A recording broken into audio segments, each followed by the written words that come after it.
Ladies and gentlemen, it's a symbolic day. I just came on a flight to Ivory Coast today. You remember the girls trafficked to Ivory Coast from what happened as regards, that situation where I think it was a very dark man, Martin said, that revealed when he came to Ivory Coast one of the girls trafficked. We're currently in the flight, in Abidjan, where Airpeace in his magnanimity has said they were going to evacuate those girls and bring them back. So we are right there in the flight.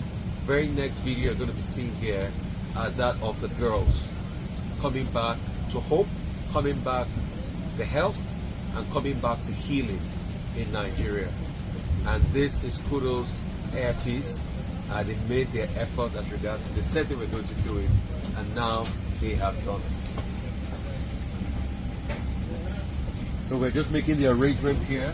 The crew and everybody is getting ready for the girls. I hear, as we speak now, the girls are standing up. They're just here in Abidjan, Ivory Coast. Very soon, the girls are going to make their way in from that terminal. And they're going to be able to come in, and you will see the girls as they come in. So, just watch it, everybody. We have the exclusive for you right here on the Arise News channel. Thank you. Right, so we are with some of our sisters that are going to be coming back to Nigeria, and the incident happened. So I've got a representative of the Nigerian community here. What's your name, sir? Yeah, my name is High Chief David Sinobu, the public relation officer of the Nigerian community. So these girls are going back home today? Yeah, they are going, and my president is somewhere there. Okay. Yeah, I would like you to meet him. He's the President General of Nigerians in Cote d'Ivoire. Okay. So can you really tell us what's the count? How many girls are going back home? What really transpired with most of these girls, and the advocacy that was started to bring them back home and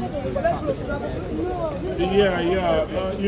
As you know, most of them were trafficked and they are victims of trafficking. Yeah. And being the Nigerians here, we are doing all we can, to rescue them and to, see how we can bring them back to Nigeria. Good.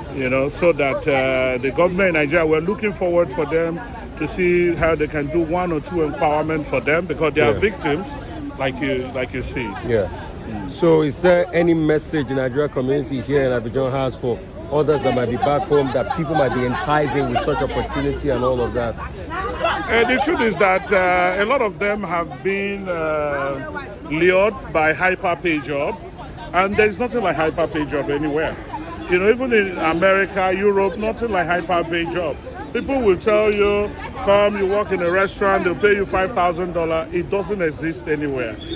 So what we are telling our young girls and young boys, they should be very, very mindful of who they go with. Most of these girls were actually kidnapped,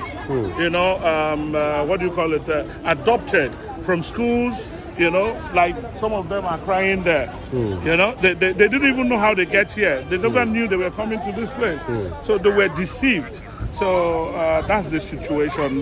We are also parents should also educate their parents, and the government too. They need to do more. If Nigeria was, what we expected of it, many of these girls will not come here. They're actually suffering. Look at them. Many of them are very sick. I can see one or two of them are pregnant already. Yeah, many are pregnant. Some are even having children. So it's such an appalling situation. Okay, thank you so much. Thank you, Mr. Rafai.